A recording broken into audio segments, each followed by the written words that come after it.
Now, at the beginning of this, I said we were going to apply an insecticide and a fungicide and be alert to anything else that we saw while we were working with the tree so we could indicate what additional follow-up actions might be necessary. Now, the tip-off is that they had an intolerable insect level of damage last season that created an action threshold. They didn't have the money to pay for it, but now that we do, and we're far enough ahead to where we can allow this 3-month uptake into the canopy for the merit to kill these aphids and the psyllids and whatever other types of insects might be creating these problems.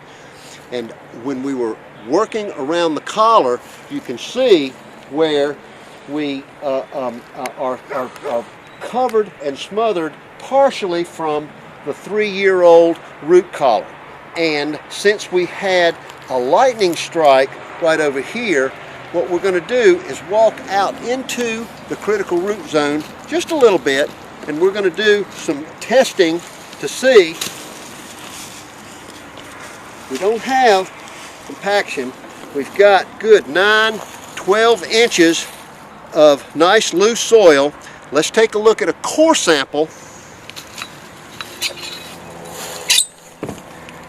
And I'm going to pull this back out of the way. You can see we've got nice dark soil.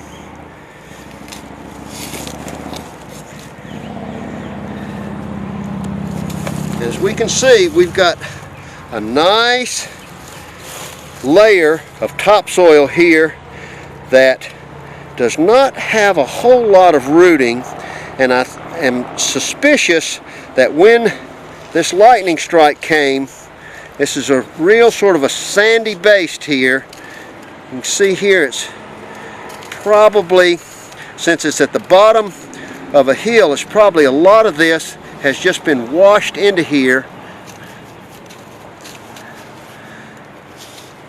And we've got some silt and a modest amount of topsoil. What we're going to have to do is come in, and what we'll do is bid this in the job quote, where we're going to aerate and decompact using the hub and spoke method, and we're going to inoculate those hub and spokes with mycorrhiza fungus, and we're also going to use the special granular plant food that gathers nitrogen from the air and breaks down the nutrients already in the soil.